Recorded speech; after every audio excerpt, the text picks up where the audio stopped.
Buenos días, buenas tardes y buenas noches con todos ustedes, queridos oyentes. Bienvenidos a la Mesa Roja, el terror de las vacas y los liberales. El día de hoy me presento ante ustedes y presento ante ustedes este espacio, este proyecto de socialización, de enseñanza sobre teoría marxista. En este espacio vamos a hablar sobre teoría, vamos a, vamos a hacer topics sobre noticias, vamos a hablar sobre historia y todo lo relacionado con el marxismo. La idea es crear una comunidad de difusión, de enseñanza y de aprendizaje para todos los que estén dispuestos a aprender. La Mesa Roja nace bajo la ausencia exactamente de esto, de medios en formato de podcast que enseñen estos temas del marxismo. A ciertas personas se les dificulta comprar un libro, o hay personas que simplemente no tienen el tiempo de leer un libro diariamente para aprender de las cosas que tal vez les gustaría aprender. Entonces, aprovechando este formato tan versátil, vamos a introducir la enseñanza marxista. Ahora mismo estamos con varios miembros que van a formar parte a lo largo de este podcast. Primero me presento yo, soy Owens. Soy un estudiante de geología y a lo largo de mi vida he estudiado las ideas del marxismo-leninismo, más que todo con el marxismo-leninismo como tal, el marxismo clásico y la teoría Juche, la idea Juche, de la cual hablaremos más adelante. Procedo a presentarles a mis compañeros. Les presento a Parenti. Hola, soy Parenti. Pues soy más o menos iniciado dentro del marxismo. Soy más de la línea del marxismo como tal, no tanto dentro del marxismo-leninismo. Y soy estudiante de economía y de finanzas. Mi introducción al marxismo como tal viene más relacionado a temas personales y dentro de un proceso de aprendizaje. Durante un tiempo estuve más que nada interesado en economía cuando eran áreas del liberalismo como el liberalismo clásico o escuela austríaca. Muy poco de la economía de Keynes, de la economía keynesiana y especialmente sobre Maynard Keynes. Pero luego de empezar a leer libros más relacionados al marxismo y a la ideología alemana, empezando a leer a Horkheimer, Feuerbach y un poco sobre Hegel, empecé a interesarme más que nada dentro del materialismo dialéctico y empecé a leer a Engels, a Marx, especialmente las obras de esta que vamos a tratar el día de hoy, la del origen de la familia, la propiedad privada y el Estado, y otras obras como Salario, Precio y Ganancia y demás.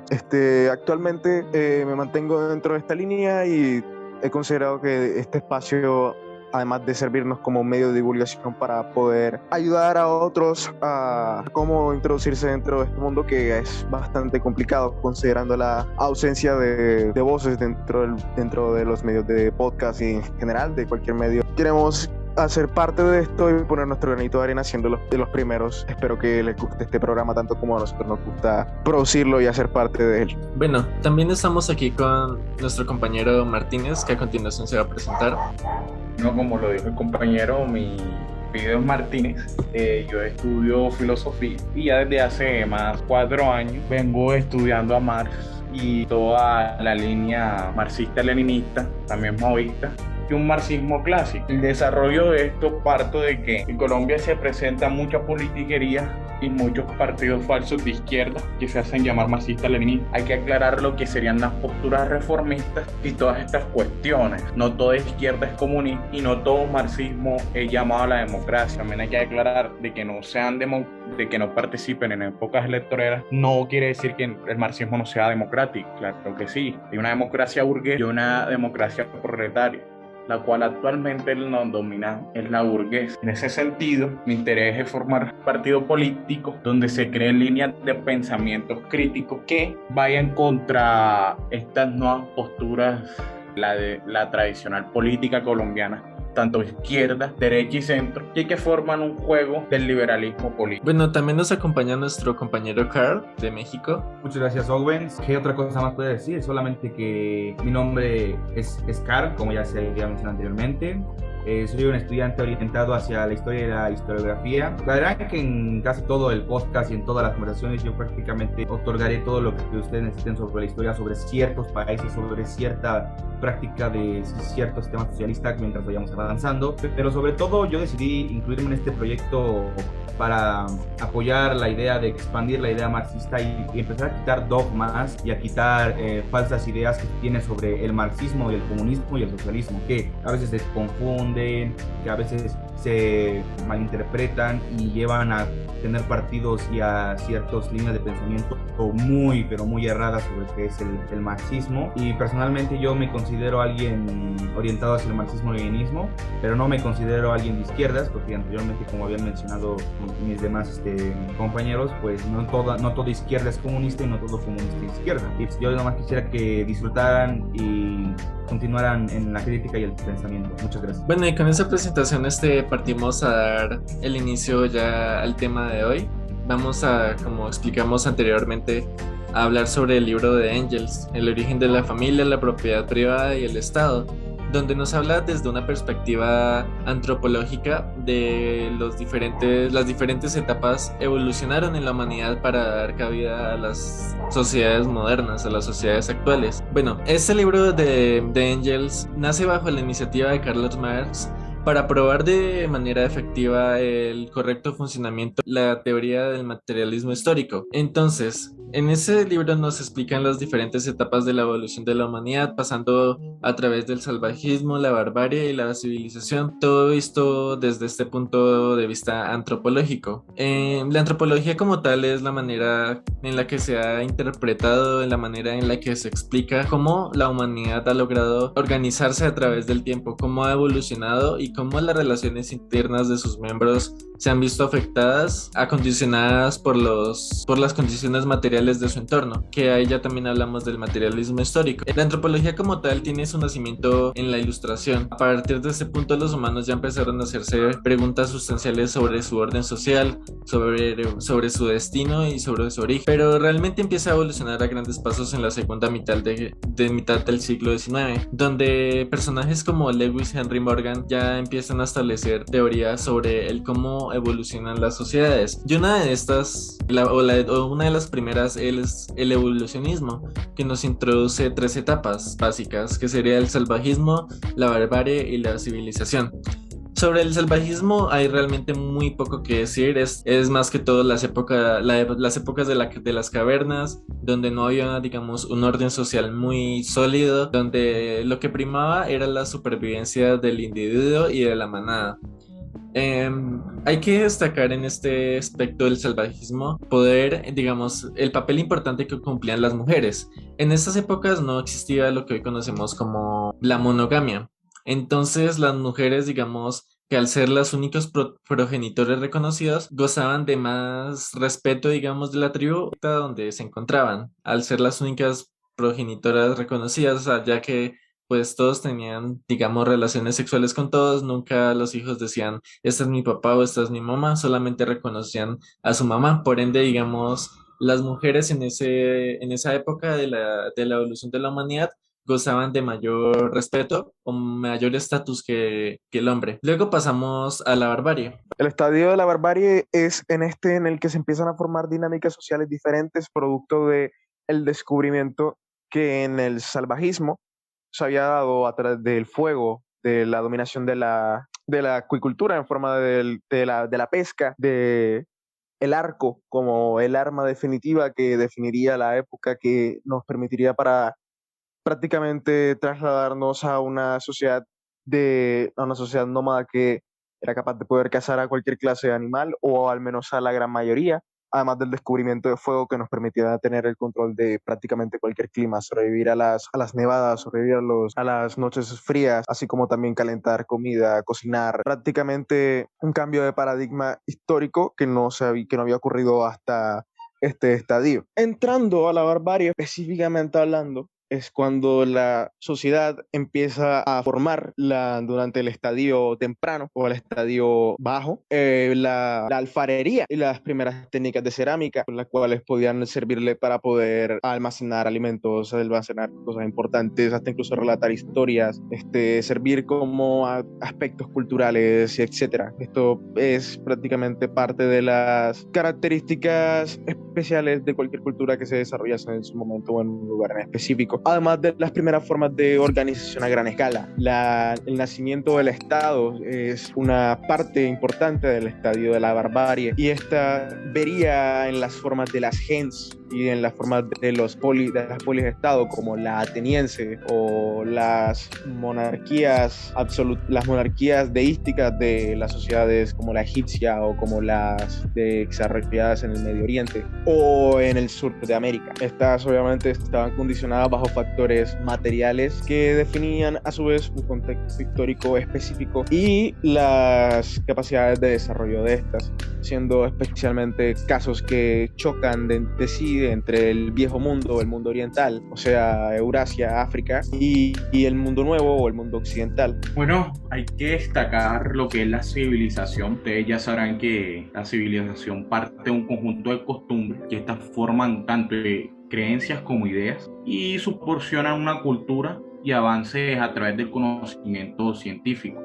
También desarrollan una técnica por la cual se caracterizan, forman una parte de la evolución respecto al hombre en general y toda la civilización. Esto me lleva como a la formación de los estados que tienen una contribución con los hermanos. Entonces yo parto de que estos estados hermanos, cuando anexo la relación con la civilización, pues prácticamente eran pueblos, y estos pueblos eran muy numerosos. Entonces se formaban por César y ellos prácticamente acogían a una idea de aproximación, que eran los diferentes pueblos hermanos, incluidos mujeres y niños. Partían de un conocimiento amplio, partían también de amplia población. Estamos hablando cerca de 100.000 pueblos. Entonces también me baso de que ellos tuvieron una lucha, y esa lucha duró casi 3 siglos. Entonces básicamente eran las tribus principales del pueblo, excepto los godos, que significaban escandinavos, y los burgondos. Entonces ellos combatían al ala izquierda de la gran línea de ataque. En el centro encontramos lo que eran los alto alemanes, que eran los herminones, y ellos empujaban hacia la lucha. Y en el ala derecha encontrábamos los estribones. Ellos se hacían llamar a la sazón francos. Entonces ellos parten también de que se atribuyen a que tuvieron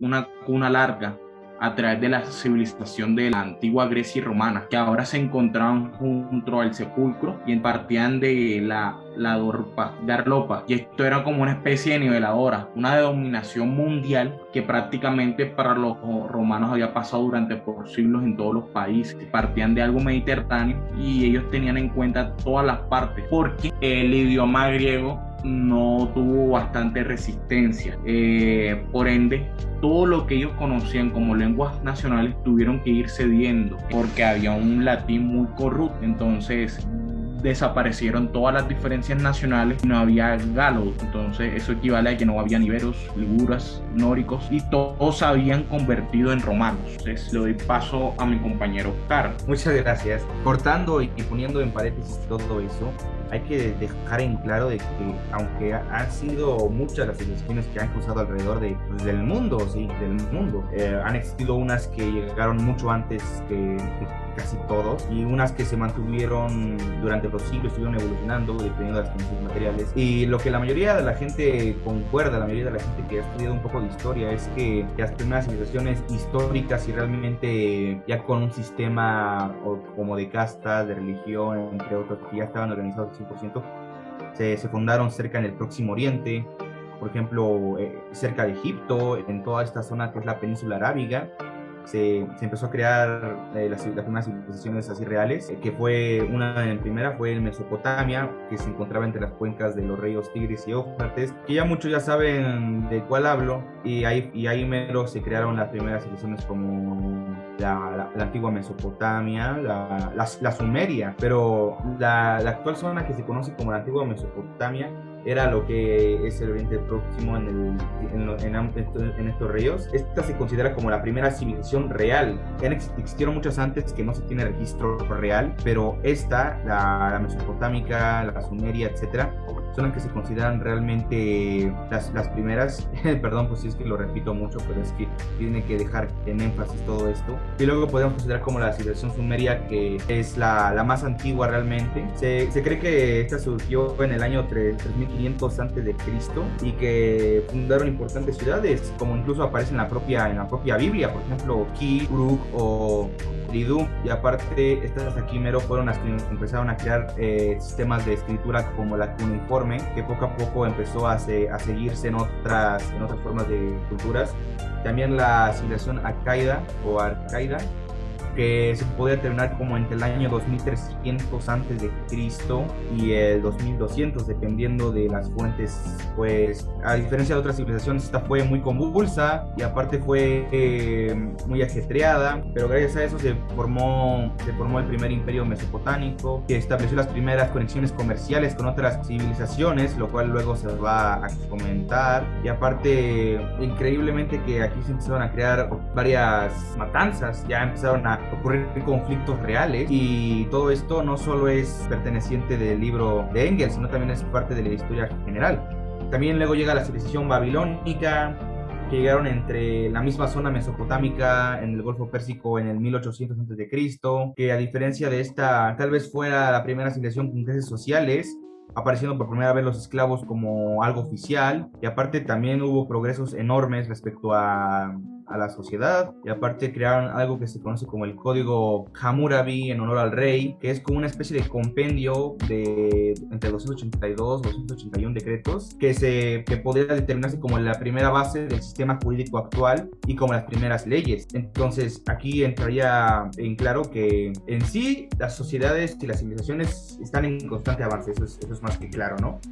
A ver, ese libro de Engels, el origen de la familia, la propiedad privada del Estado, es, digamos, muy importante, es casi, digamos, fundamental en el estudio del marxismo como tal, por la razón de que esta nos muestra de una manera bastante sencilla en la validez que sigue teniendo y que siempre ha tenido, digamos, el pilar, la columna vertebral del marxismo, que es el materialismo histórico, que ya se conoce como una ciencia. Nos explica la manera en la que han evolucionado estas civilizaciones. Entonces, el común denominador en todas estas civilizaciones ha sido el surgimiento de un estado que tiene su antítesis en sí mismo. Y digamos que estos estados y el bienestar de estos estados se ve determinado sobre tres factores fundamentales. Se pueden ver realmente en cualquier civilización existente en la antigüedad, que es el manejo sobre las cuestiones económicas, que pueden ser conocidas como el comercio, tradeos o este tipo de intercambios, en las relaciones de poder sobre lo que se conoce como el Estado, que ahorita un compañero va a explicar qué es el Estado, y sobre el control de los recursos, que viene siendo lo más importante y que luego da, digamos, forma a lo que se conoce como feudalismo. Y posteriormente ese feudalismo vamos a explicar desde el punto de vista materialista cómo se transforma en el capitalismo y sus relaciones de evolución. A ver, el control de los recursos es bastante importante en cualquier civilización, debido a que de estas se sustenta como el Estado como tal. El control de los alimentos es fundamental para la vida de sus ciudadanos, el control del agua y el control, digamos, de los medios de producción. Los medios de producción es un concepto bastante importante en la teoría marxista, que vamos a explicar más adelante cuando lleguemos ya a la parte de la industrialización, que es cuando empiezan a surgir este concepto como tal. Pues el Estado es este resultado que se venía desarrollando en la forma de la agencia y en las polis-estado como la griega, como la ateniense, y esta nace a través de formas jerárquicas de la división del trabajo. De hecho, el propio Engels lo decía en su libro, en una cita que tengo por acá: la grandeza del régimen de la agencia, pero también su limitación, es que en ella no tiene la cabida la dominación ni la servidumbre. En su seno no existe aún diferencia entre derechos y deberes. Para el indio no existe el problema de saber si es un derecho o un deber tomar parte de asuntos sociales, sumarse a una venganza de sangre, aceptar una compensación. El planteárselo le parecería algo tan absurdo como preguntarse si comer, dormir, cazar o deber es un derecho. Tampoco puede haber división de la tribu o de la agencia en clases distintas, y esto nos conduce en el examen de la base económica de estas cosas. Con la división del trabajo se forma una división social importante que empieza a dividir a los bárbaros del estadio bajo a los del estadio medio. Y con el Estado solamente se solidifica esta división, siendo este organismo el que no solo legitima la cultura y las leyes que hacen parte de ese comportamiento social que define la cultura que sostiene dicho Estado, sino que a su vez genera una serie de comportamientos sociales que terminamos heredando hasta el día de hoy, como la jerarquía vertical, la asociación burocrática, el comportamiento del Estado como ente regulador y también como legitimador de la propiedad privada. Pero estos ya son asuntos que se vienen desarrollando más adelante dentro del estadio de la barbarie alta y la civilización como tal. También hay que aclarar de que existen déficits del Estado. No podemos hablar, cabe recordar, de megaestados o pequeños estados. Porque ¿qué pasa con los megaestados? Se vuelven corruptos. Y con los pequeños estados, pues con los pequeños estados no llega a toda la población.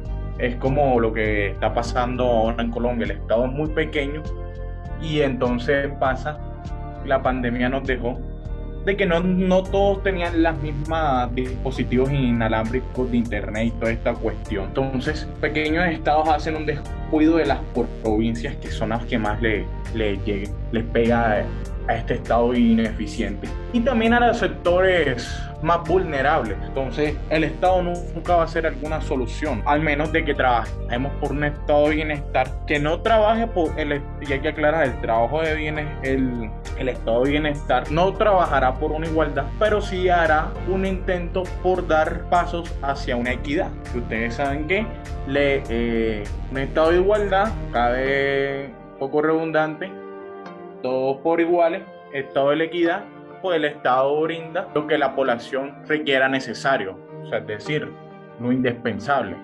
Entonces hay que aclarar esos puntos. Sí, y acentuando un poco en lo que dice mi compañero Martínez, Engels en este libro también menciona una frase corta pero contundente, que es: cuando sea posible hablar de libertad, el Estado como tal dejará de existir.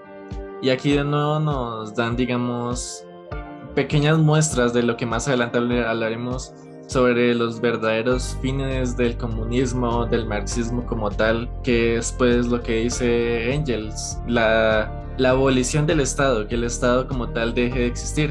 A diferencia de la creencia popular que muchas personas de derechas, incluso muchísimas personas de izquierdas, entre comillas, creen que la izquierda quiere agrandar el Estado, creen que la izquierda es, digamos, el Estado como tal, lo cual es un mito falso que más adelante vamos a desmentir poco a poco. No sé, Martínez se fue como por las ramas y empezó a hablar de las funciones del Estado moderno. Pues, o sea, está bien, pero como que se sale del tema, digo yo. No sé, no sabría decir. No, está bien, o sea, hay como por dar un poco de contextualización respecto a de cómo está el Estado de hoy. Sí, está bien. Bueno, pero, o sea, podemos hablar del Estado, de la barbarie y del Estado moderno como si fueran el mismo Estado. O sea, hay que entender que hay una serie de cambios que se desarrolla desde la sociedad, desde la sociedad en los estadios de la barbarie a los estadios feudales, de los estadios feudales al absolutismo y del absolutismo hasta la modernidad. Hay una serie de cambios entre sí, de dónde emana el poder, quién lo posee, y cómo funciona. No podemos comparar el Estado medieval que cae bajo la premisa esencialista del poder absoluto emanado en el elegido de Dios, o sea, el monarca o el rey feudal o el señor feudal, dependiendo del momento específico en el que estamos hablando, como tampoco podemos compararlo con el Estado en la modernidad, que no se define bajo estatutos esencialistas o innatos bajo la divinidad, sino bajo este concepto liberal de que el poder nace de una idea innata y que estos, por tanto, a nivel jurídico, responden a la sociedad porque esa es su esencia, ese es su comportamiento, esa es su manera de ser, pues. O sea, estamos hablando ya allí, estamos metiendo temas que van sobre ideologías enteras. O sea, no podemos comparar al liberalismo y al Estado moderno con el esencialismo de los estados feudales y demás, creo yo. Sí, sí, estoy muy de No, acuerdo solo se contigo. hace la aclaración que hay que tener en cuenta los megas y los pequeños estados. Solo hice la aclaración, una especie de analogía. Sí, pero esa analogía que tú dices se ubica desde el rol del Estado en cuanto a su extensión, pero sigue siendo el mismo Estado porque es el Estado burgués, es la dictadura del capital, solamente que sus funciones y su extensión es en relación a los intereses de la clase gobernante. Sí, por eso dije que hay que tener, pero eso lo podemos ver como un desarrollo y podemos hablar una sección donde solo se hable sobre el Estado, pero esto es como un preámbulo. Bueno, sí, de hecho sí, es buena idea. O sea, una comparativa en retrospectiva sobre las funciones del Estado Pero ahí vamos contándoles para que causar curiosidad a todos nuestros oyentes, una curiosidad Sí. para que nos vean más Sí. adelante. Sí, buena idea. Sí, estoy muy de acuerdo con lo que dijeron mis compañeros, para, digamos, acentuar un poco más en este tema del Estado y de, digamos, el Estado burgués, de cómo ha ido evolucionando este concepto del poder y sobre quién tiene el poder. Voy a introducir otra frase de Engels de este mismo libro que dice: la misma nueva sociedad, a través de los 2500 años de su existencia, no ha sido nunca más que el desarrollo de una ínfima minoría a expensas de una inmensa mayoría de explotados y oprimidos. Y esto es hoy más que nunca. Y con esta frase nos despedimos de ustedes. Esperamos que les haya gustado este capítulo. Es una frase muy importante ya que recoge, digamos, la esencia de lo que intenta transmitirnos este libro, de cómo se han dado las relaciones de explotado-explotador, de cómo se crearon y de cómo surgieron y cómo estas han afectado, digamos, el día a día de los ciudadanos, los proletariados en general. Aceptamos sugerencias, comentarios para futuros capítulos. Ha sido un honor estar con ustedes.